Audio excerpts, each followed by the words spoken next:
Between these verdant covers are pages and pages dedicated to the place plants hold in legends and fairy lore, sacred traditions and superstitions, folk medicine and mysticism, and more. The Folklore of Plants was penned in 1889 by historian and collector of folklore, the Reverend Thomas Firminger Thistleton Dyer. Subjects include plant worship, plants and witchcraft, plants and demonology, plants and fairy lore, love charms, dream plants, sacred plants, plants and folk medicine, and mystic plants. In the chapter Plants and Witchcraft, among many other subjects, you'll find a survey of what plant materials are favored by witches for locomotion, via broom, of course, as well as the plants witches use for invisibility, defense, the opening of locks, and more. The chapter Plants and Fairy Lore begins with a head-to-toe discussion of the many varieties of flowering plants which fairies use to clothe themselves. And of course, the chapter faithfully covers fairy rings and toadstools as well. Added to these subjects are, of course, many, many more, from the role of plants in love charms and dreams, sacred traditions, medicine, language, and so on, all contributing to Thistleton Dyer's pronouncement. It is clear that the imagination has at all times bestowed some of its richest and most beautiful fancies on trees and flowers. Like a primeval forest dense with roots and lush with flowers, the folklore of plants is thick with stories about the many meanings plants hold in human thought and in traditions the world over. A fairyland of folklore, wisdom, superstition, and sacred knowledge about plants. Many poets affirm that if we only kept our own eyes open, we should discover that the true fairyland is really our own world, or a part of it.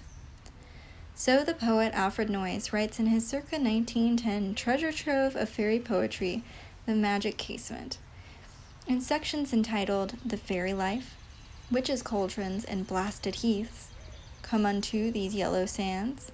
Flower Fairies, Enchanted Woods, Airy Mountain and Rushy Glen, The Fairy Voyager, and Last Echoes, you'll find glimpses of the world beyond the casement through the fairy-centric verse of the great English poets Shakespeare and Milton, Shelley and Yeats, Sir Walter Scott, Christina Rossetti, Sir Alfred Lord Tennyson, G.K. Chesterton, and more, illustrated throughout in truly enchanting visions by Stephen Reed in frontispiece, illustrated title page, 2 full-page illustrations, and over 25 vignettes of fairies of all shapes and sizes, as well as witches, mermaids, or sea fairies, if you will, and fairy tale folk of all kinds.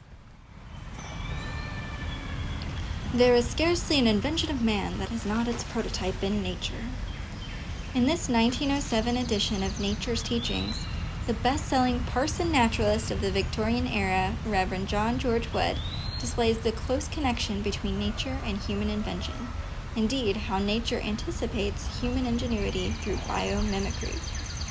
In 7 sections comprising the nautical, war and hunting, architecture, tools, optics, useful arts, and acoustics, Wood compares a vast range of human invention with the grand vastness of nature's design,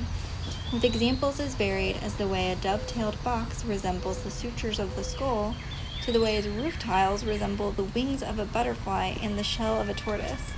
from the ways we preserve meat compared to spiders' preservation of prey,